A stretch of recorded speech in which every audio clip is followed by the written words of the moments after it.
We tend to imagine Hollywood as a place where every detail is mapped with certainty, storyboards aligned, character arcs charted, and emotional beats meticulously arranged. But beneath that illusion lies a far more volatile truth. Some of the industry's most celebrated action films were forged not from carefully ordered plans, but from scrambled fragments scattered across unpredictable circumstances. What appears seamless on screen often began as a collection of scenes filmed in the wrong order, carried out under pressure, confusion, and creative desperation. Directors found themselves negotiating collapsing schedules, rewriting moments at dawn, and crafting emotional logic out of pieces that refused to line up. Actors walked onto set, unsure of which version of their character they were expected to deliver. One day required the exhaustion of an emotional climax. The next morning demanded a return to innocence that had already been shattered in the film's supposed chronology. Entire storylines had to be reverse-engineered in post-production to make sense of scenes captured months apart. Weather derailed plans, actor availability reshaped scripts, studio intervention forced new sequences into place, pushing others out of alignment. And through all of it, continuity teams fought to hold together arcs that had been broken before they were ever complete, hoping that the final result would appear smooth enough to convince audiences everything had been intentional. What survived these productions is extraordinary. Films that feel bold, refined, intense, despite the chaos hidden behind every frame. Tonight, we pull back the curtain on those stories, exploring the precarious shoots that nearly came undone because nothing was filmed the way it was meant to be. This is the untold reality behind 15 Hollywood action films shot wildly out of sequence films that should have fallen apart, yet somehow endured. Fact 1: Mad Max Fury Road. Imagine stepping into a world where the script offers no stable anchor, where the emotional compass spins wildly because nature, not planning, dictates what can be filmed. That was the reality behind Mad Max Fury Road.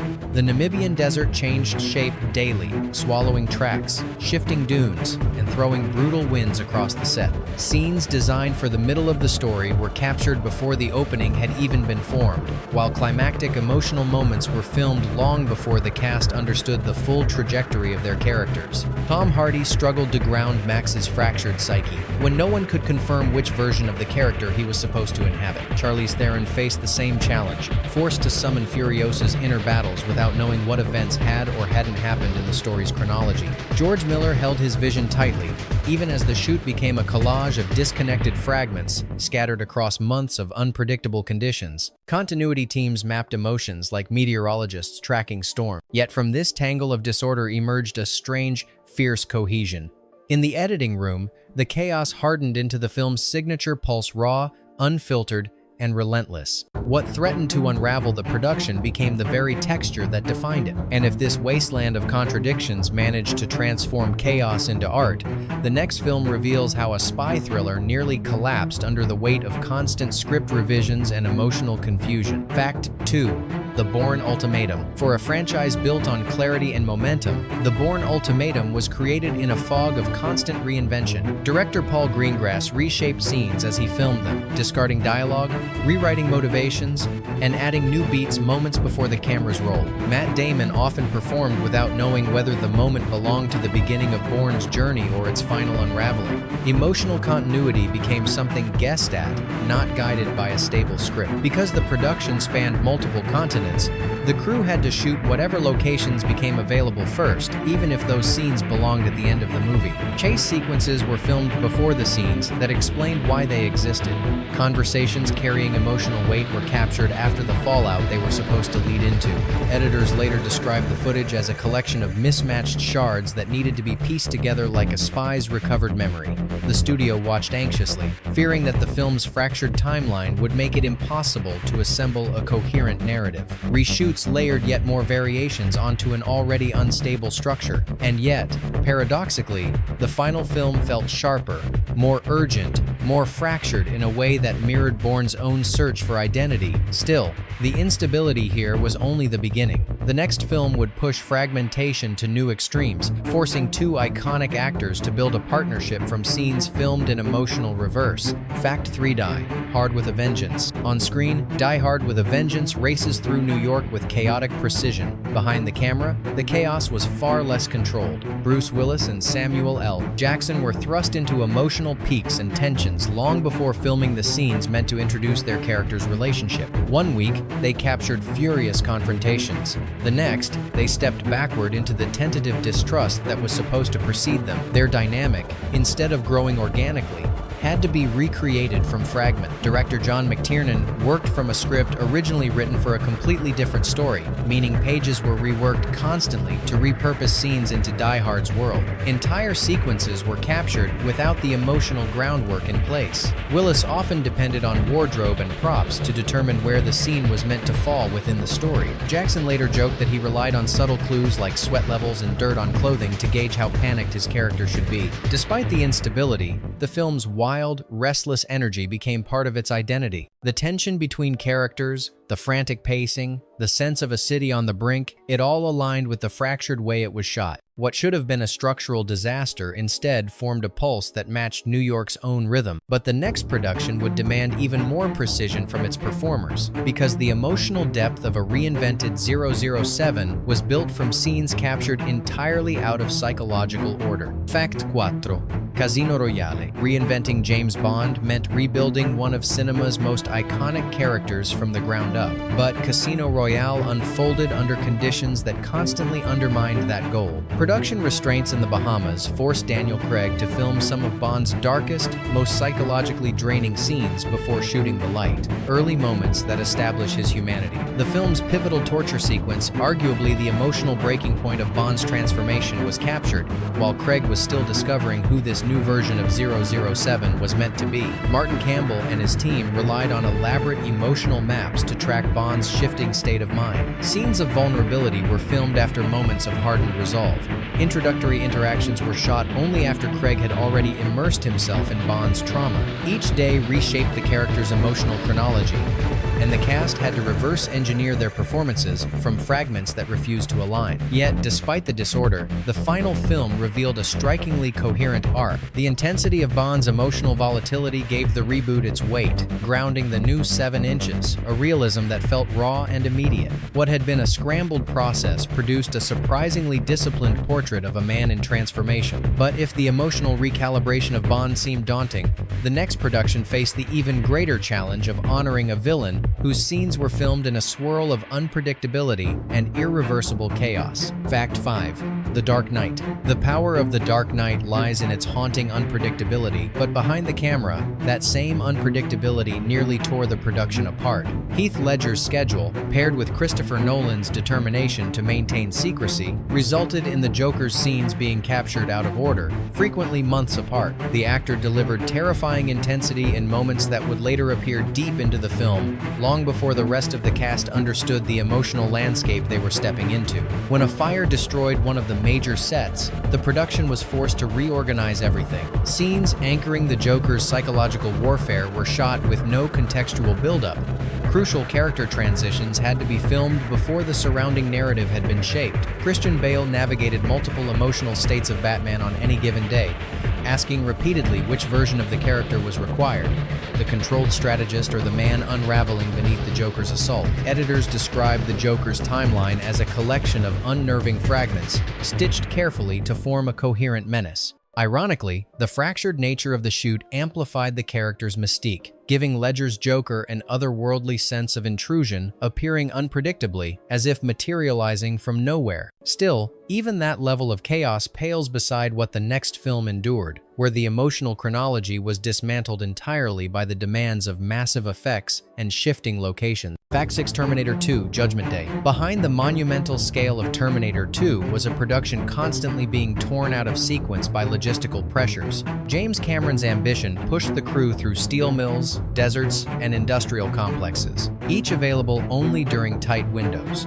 Scenes depicting the T-800's gradual shift toward humanity were shot before the moments that introduced his cold, machine-like detachment. Arnold Schwarzenegger had to toggle between emotional distance and emerging empathy without the benefit of narrative order. Linda Hamilton also bore the weight of this disordered timeline, She delivered Sarah Connor's spiraling paranoia in scenes filmed after she had already portrayed her recovery and newfound clarity. Each day demanded that the actors navigate emotional states without the narrative road markers that normally guide performance. The continuity binders became massive tomes trying to track Sarah's mental volatility and the T-800's evolution. Yet despite the upheaval, Cameron kept a laser-focused vision of the emotional architecture. He understood the thematic spine even when the scenes were captured in reverse, allowing editors to piece together a story that flowed with remarkable cohesion. The result was a film that not only survived chaos, but redefined blockbuster filmmaking. And if Cameron's discipline held together a film built from scattered moments,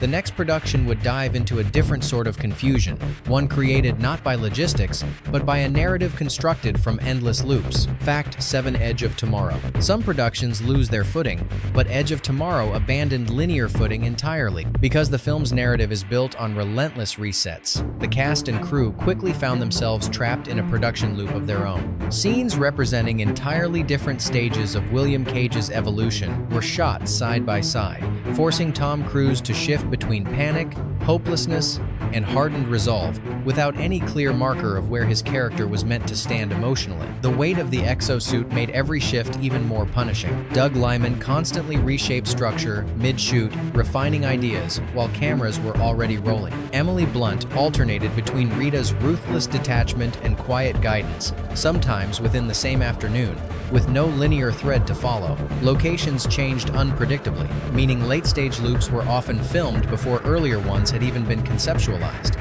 Attempting to track emotional continuity became futile. Charts and notes were abandoned in favor of pure instinct. Yet the very chaos that threatened the story became its greatest ally. The fractured shoot mirrored the fractured timeline, and the emotional dissonance seeped naturally into the film's rhythm. What emerged was a narrative defined not by order, but by the controlled disorientation that each loop demanded. But if time loops unraveled structure here, the next production fell victim to a single massive stunt, one that forced the entire script to bend around it. Fact 8: Mission Impossible. Rogue Nation. Rogue Nation began with a gamble few productions would dare attempt, filming its most dangerous stunt before the rest of the story even existed. The now legendary moment of Tom Cruise clinging to the outside of an ascending Airbus was captured before character motivations, emotional stakes, or even major plot turns had been finalized. Because the aircraft was only available briefly, the production opened with a scene that should have anchored the film's climax. Christopher McQuarrie reshaped the script backward from footage that had already been shot. Cruise's injuries during production forced additional reshuffling, driving scenes further out of order. Emotional tension between characters was captured before they had met on screen. Betrayals and reveals were filmed long before the relationships that justified them. Editors later recalled having to reverse engineer the entire story using pieces that were never intended to fit together chronologically. Paramount worried the film would collapse under its own backward construction, but McQuarrie embraced the mess, aligning character arcs around existing set pieces. The finished film feels fluid, though it was built like a puzzle assembled from the edges inward. Yet if Rogue Nation survived by bending around spectacle, the next production had no such anchor. Its entire emotional flow was dictated by whichever stretch of freeway Los Angeles offered that day. Fact 9: Speed. Few action films maintain tension as cleanly as Speed, but the simplicity of its premise hit a wildly disordered shoot. Because freeway availability dictated every major sequence, the story's chronology was shattered from the start. Keanu Reeves shifted between calm professionalism and desperate urgency, depending not on narrative intention, but on which road segments the city allowed the crew to use. Sandra Bullock filmed her earliest interactions with Reeves long before the emotional connection between their characters could develop. Explosive moments, including the bus detonation that launches the plot, were filmed deep into production, long after quieter scenes had already been completed. Director Jan de Bont tried to preserve a sense of mounting intensity, but the shoot's fragmentation pulled the emotional pacing in every direction. Attempts to maintain consistency through notes and continuity charts quickly fell apart due to shifting locations and last-minute schedule changes. Yet the disjointed process somehow strengthened the film's pulse. Its jagged, restless energy mirrored the frantic momentum of a bus that could never slow down. What should have been a structural liability instead became the heartbeat of the movie. And if Speed thrived on chaos, the next film would confront an entirely different instability, one shaped by tonal shifts, rewrites, and performances pulled out of emotional order. Fact 1. Zero Lethal Weapon. 2. Behind the explosive charm of Lethal Weapon, 2 was a production constantly ambushed by instability. Sudden changes in weather forced the crew to seize fleeting windows of sunlight, filming scenes meant to appear across entirely different emotional beats. Mel Gibson found himself diving into Riggs' raw fury on days when he was supposed to play the more relaxed, joking side of the character. Danny Glover often performed lighthearted moments immediately after intense scenes that left his character drained, creating emotional whiplash that the actors had to mask with instinct. Script rewrites arrived at a dizzying pace in response to studio demands and shifting production conditions. Scenes meant to establish tone were completed long after the moments they were supposed to set up. Even the continuity department normally, the unsung heroes of stability struggled to track the emotional evolution of both leads as pages were reshuffled night after night. Producers worried the film's internal rhythm would fracture beyond repair. Yet, strangely, the final result benefited from its own disorder. The scattered filming infused the movie with a sense of unpredictability that mirrored Riggs and Murtaugh's chaotic partnership. But if tonal conflict shaped this production, the next film faced a deeper and more intricate challenge: the collision of two realities, each pulling the story out of sequence in its own unmistakable way. Fact 1.1. The Matrix. The Matrix reshaped the language of modern cinema, but its creation unfolded like a riddle assembled in fragments. Keanu Reeves, recovering from a spinal injury, was forced to film demanding fight scenes far earlier than planned, long before the philosophical exchanges that define Neo's awakening had been captured. Lawrence Fishburne and Carrie-Anne Moss described showing up to set unsure whether their characters were guiding Neo into knowledge or responding to revelations that had not yet been filmed. Production jumped unpredictably between the cold industrial world of the Nebuchadnezzar and the stylized, green-tinted Matrix. Bullet-time sequences requiring intricate planning were filmed well before the emotional groundwork that justified them. As the Wachowskis deepened the script during the shoot, early scenes no longer reflected the philosophical clarity of later ones, forcing the crew into a cycle of subtle reshoots and careful recalibration. Editors found themselves stitching together footage that felt like competing interpretations of the same universe. But the film's fragmented creation became its greatest asset. Neo's confusion, the instability of perceived reality, and the sense of moving through a world that doesn't behave logically were all mirrored by the production's own disordered evolution. Still, this was a chaos born from ideas. The next film had no such foundation. Its disorder sprang from the simple fact that the script wasn't finished when cameras started rolling. Fact 2. Iron Man. Before it became the launchpad for an entire cinematic universe, Iron Man began as a project defined by uncertainty. Without a completed script, the production relied heavily on improvisation.